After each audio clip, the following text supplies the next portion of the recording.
Well, a good friend of mine, Lloyd Dewar, he goes under the nickname of Mohair Slim. He has a show in Melbourne called 3PBS. He has a regular reggae ska show.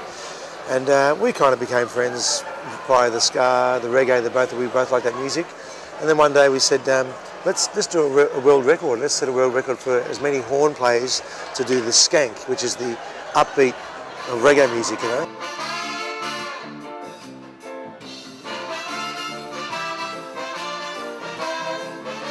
It ended up being the 40th anniversary of the birth of ska. So it was 2003. 1963 was when ska really hit the thing. So 2003, the Melbourne Ska Orchestra was born in Melbourne with 28 members on stage, and at this particular point, the most amount of horns on stage.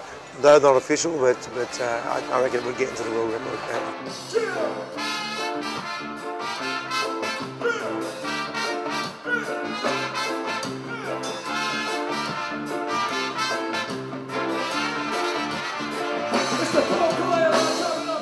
And where does ska fit into the Yeah.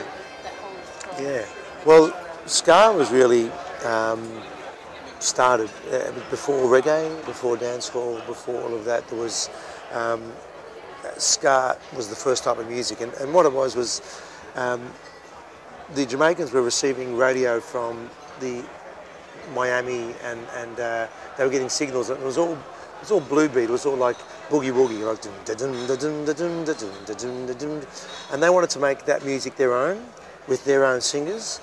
So they put their own singers doing classic songs, but they wanted to do a bit of a different beat, and so they added the upbeat to it. So instead of just going dun dun dun dun dun dun dun dun dun, they went dun cha chun cha chun cha chun cha chun cha chun, and that upbeat is the cornerstone of reggae, of ska, of dancehall.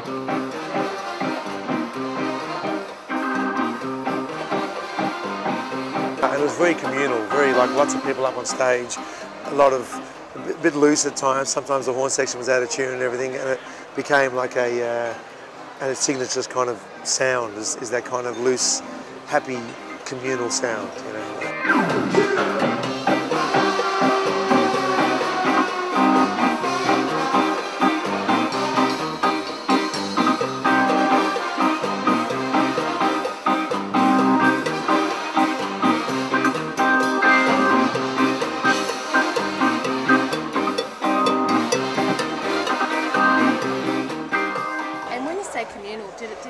Does ska have those sort of traditional values that, say, reggae has? You know, it was positive message and that kind of sort of thing? I think there are. At the time, I don't think the whole conscious thing was when it first came on the scene. It was big. I think it was just making their own type of music. But I think now, in Jamaica and all around the world, there's every type of band that has. You've got conscious ska, conscious reggae, conscious dancehall. Which really has the message.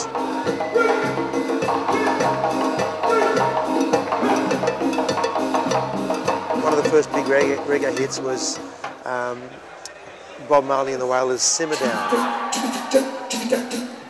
It's the Simmer Down. And Simmer Down, that was basically telling all the rude boys, which is all the thieves and everything, which was very prevalent in Jamaica at the time, to simmer down, to cool, don't get hot under your collar, because the battle's going to get hotter.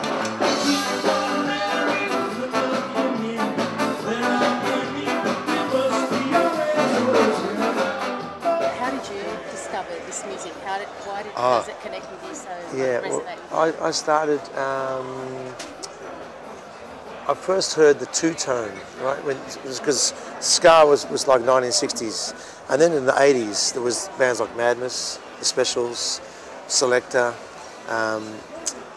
The British Beat, and I remember hearing Message to Rudy and all the Madness stuff and falling in love with that sound, that fun element, that real, and then I realised that this was actually a second wave of this music.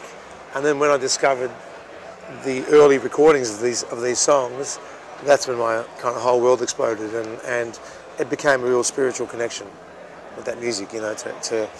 And then I haven't stopped since, really, and it's still discovering new tracks, new sounds, and writing new things that are hybrids.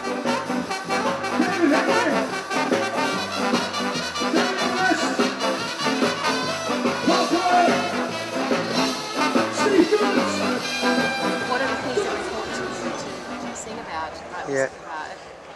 You know, Yeah, good question. Are there things that are important to you? Look. I think my general thing at the moment is, as we are becoming a seriously populated planet, and we're getting into plague proportions, if not we are now, is that the idea of you know, assimilation, respect for each other's cultures, tolerance, you know, unifying, you know, and music is a great unifier.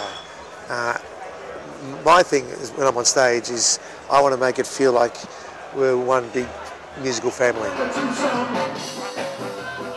You know what I'm talking about? Here we go, funky, 1, 2. There's a lot of positive energy, so, and I think of it as therapy for myself as well when I'm on stage. It's like musical church, you know, uplifting spirits and communicating some kind of energy. I think it's a positive energy, you know.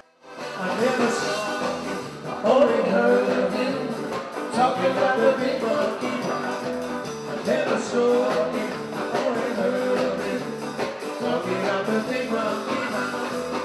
It's not like, talking about the big monkey. It's not like.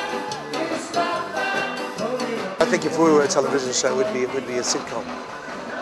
Yeah, it'll be a comedy variety show, that type of thing. Yeah.